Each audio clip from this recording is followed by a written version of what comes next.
Venezuela closes in on a U.S. Navy ship, and then the worst happened. Amphibious assault ships loaded with Marines, destroyers armed with cutting-edge missiles, stealth fighter jets capable of surgical strikes, and even a nuclear submarine now patrol the territorial waters. A military mobilization like never before, putting the entire region on alert, wondering what might happen next. But is all this firepower really meant to fight drug trafficking, like American politicians claim? Or is there something much bigger at stake?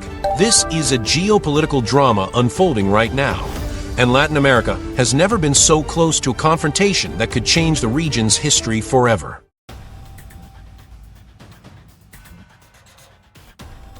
What started as a quiet announcement about anti-narcotics operations has turned into the largest U.S. military deployment in the region in decades. In the waters off Venezuela, the Americans have concentrated an impressive force. 8 U.S. Navy warships patrol constantly, accompanied by a nuclear-powered submarine. But it's not just the numbers that stand out, it's the sophistication.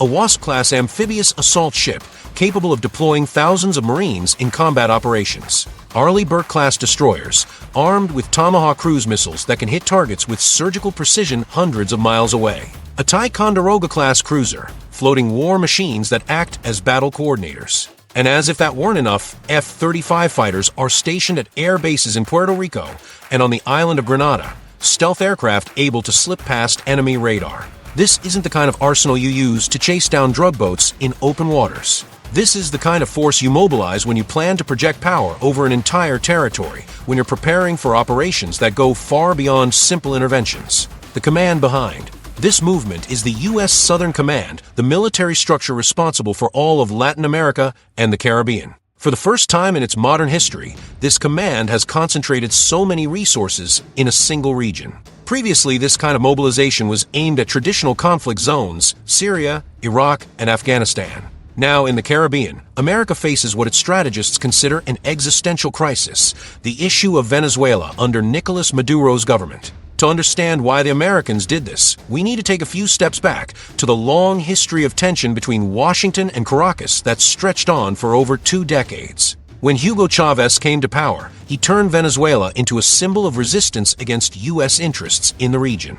Chavez nationalized oil companies, shut the door on foreign corporations, and used oil as a political weapon to weaken U.S. influence. When Nicolas Maduro took over, he inherited that same confrontational legacy, but without the charisma or leadership of his predecessor. What began as an ideological crusade turned into a humanitarian tragedy. Venezuela, once one of Latin America's richest nations, now faces total economic collapse. Millions of Venezuelans have fled to other countries seeking opportunities. The health system disappeared. Universities shut down. Food vanished from store shelves. And while the country sank, Maduro clung to power through brutal, efficient repression, imprisoning opponents, making protesters disappear, rigging elections. For the U.S. government, this was no longer just a political issue. It was a matter of hemispheric security and opportunity. Donald Trump's strategy toward Venezuela began with economic measures. From his first term, the U.S. government offered massive rewards for information on Nicolas Maduro.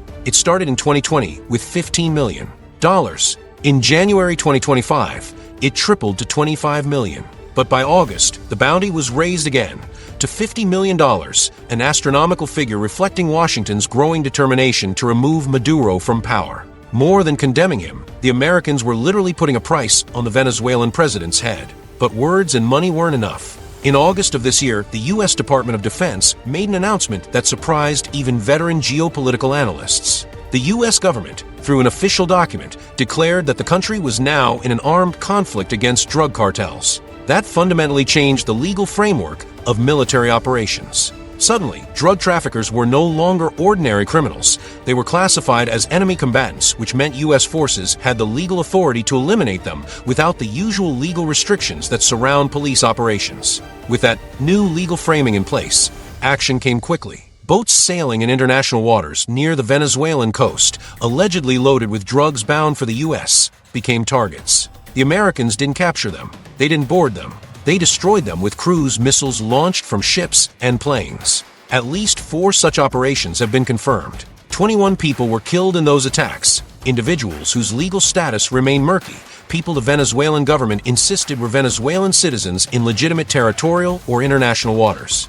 President Trump, in his trademark style, left no doubt about what was coming next. During celebrations for the U.S. Navy's anniversary, he publicly stated, "There are no more boats on the water. Now we'll have to start looking on land, because they'll be forced to move inland. And I can guarantee that's not going to be good for them either." That statement opened the door to an escalation few thought would actually happen. It was no longer just about fighting drug trafficking. It was about taking the operation onto Venezuelan soil. To understand what Trump might do in Venezuela, we need to look at a geopolitical map of his past actions. In April 2017, during his first term, Trump shocked the world by launching 59 Tomahawk missiles at Syria's Sherat air base. The target was Bashar al-Assad's regime. The official justification was that the base had been used to launch chemical attacks against civilians. Assad denied the accusations, but to Trump, that hardly mattered. The action was taken without congressional approval, without a formal declaration of war, just the authority of a determined president. A year later, in 2018, Trump bombed again, this time with a coalition. The United States, the United Kingdom, and France launched 110 missiles at facilities Washington claimed were used to produce chemical weapons. Again, no declaration of war. Again, unilateral action. When questioned about the legitimacy of those attacks, Trump said he was fulfilling his duty to protect American interests and promote democracy. But Trump didn't stop at bombing infrastructure. He went a step further, targeting foreign leaders directly. In January 2020, U.S. unmanned aircraft operated by the U.S. Central Command struck Baghdad International Airport in Iraq. The target was Qasem Soleimani, a top-ranking Iranian general. Soleimani was the commander of the Quds Force, an elite branch of Iran's Revolutionary Guard responsible for overseas operations. The attack, swift and precise, killed Soleimani and several of his companions. It triggered a diplomatic crisis that could have led to war with Iran, but the Iranian regime chose not to escalate further. During Trump's second term, the pattern became clear. In his first months back in office, Trump ordered bombing campaigns against the Houthis in Yemen.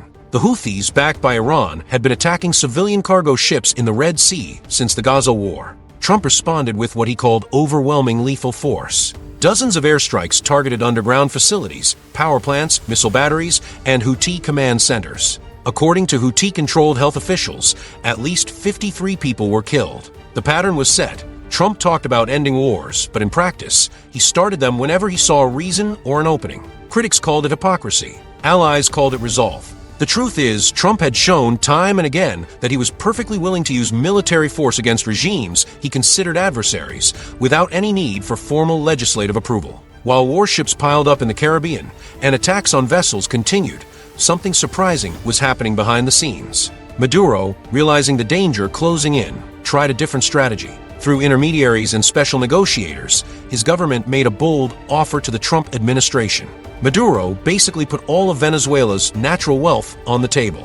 He'd open up every oil field, present and future, to American companies. He'd grant preferential contracts to U.S. businesses. He'd reverse the flow of oil exports currently going to China and send them to the United States instead.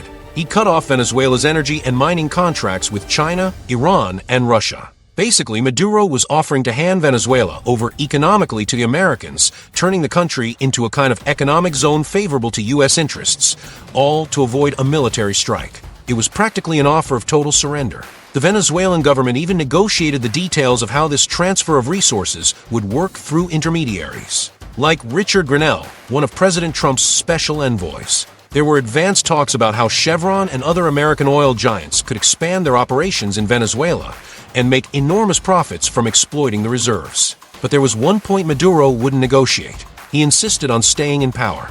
And that was exactly the red line the Trump administration wasn't willing to cross. U.S. Secretary of State Marco Rubio had become the loudest voice inside Trump's administration calling for Maduro's complete removal. For Rubio, accepting a simple economic handover while Maduro stayed in power meant leaving the job unfinished. Diplomacy failed. Trump cut off the talks. The negotiation was declared dead. While Maduro tried to buy time by offering economic riches, Maria Corina Machado, the main leader of the Venezuelan opposition, was in the U.S. presenting her own vision.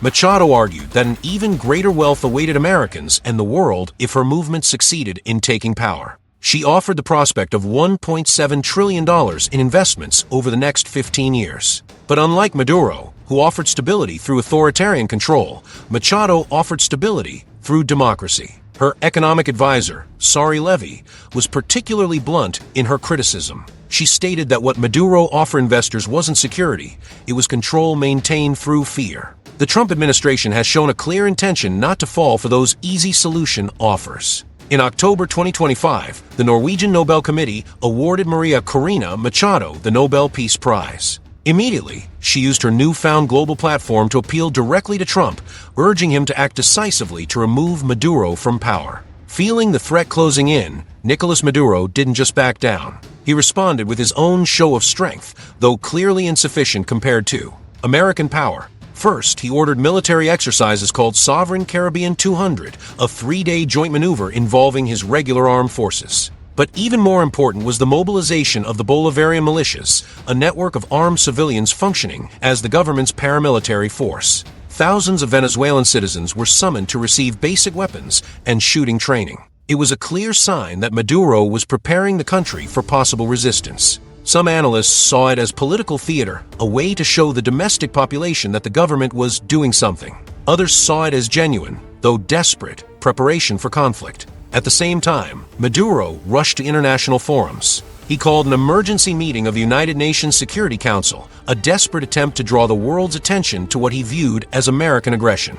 At the meeting, Venezuelan representatives directly accused President Trump of orchestrating a regime change attempt and violating the country's sovereignty and international law. Russia and China backed Venezuela, harshly criticizing the United States. The Chinese representative argued that U.S. actions amounted to imperialist intervention in the region.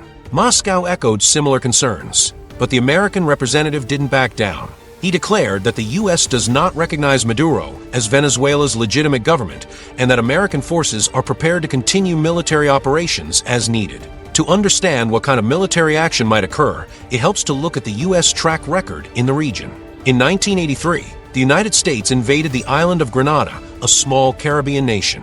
The invasion was justified as a response to threats against American security, but the truth was the U.S. didn't like Grenada's government. They sent in Marines, took the island, ousted the leader, and installed a government favorable to U.S. interests. The operation was quick, but left hundreds of soldiers and civilians dead. In 1965, a similar event took place. The U.S. invaded the Dominican Republic under the pretext of protecting American citizens during a civil war. Again, the real outcome was the overthrow of a government Washington disapproved of and the installation of one more aligned with U.S. interests. But even Trump and his analysts acknowledge that Venezuela is very different. It's far larger than Grenada. Its armed forces are much more capable. A large-scale invasion like those of the 1960s and 1980s would carry a strategic and political cost that, according to many analysts, Trump is not willing to pay just to replace the occupant of the Miraflores Palace. The future could unfold in several ways. The first scenario would be a limited military action, maybe strikes against specific facilities the U.S. claims are tied to drug trafficking or criminal groups. It would be targeted, surgical, and presented as an anti-narcotics operation, not a regime change mission. But those actions could serve as a prelude to a larger escalation. The second scenario would be covert support for opposition movements inside Venezuela, training, weapons, intelligence. Through indirect means, the goal would be to destabilize Maduro's government enough for it to collapse on its own, either through an internal coup or an internationally supported popular uprising that could plunge the country into a civil conflict with enormous consequences for the entire Caribbean region. The third scenario would be a medium-scale military operation, not a full invasion, but something beyond simple airstrikes. Limited amphibious landings, elimination of specific military leaders, seizure of strategic facilities. This kind of action could aim to create instability or show enough force to encourage Maduro's downfall from within. What's at stake here goes far beyond Venezuela. It's a signal about how the world works in 2025. The very idea of national sovereignty, that no country should invade another without UN approval, is being tested. If Trump really moves militarily against Venezuela under the pretext of fighting drug trafficking, without a declaration of war,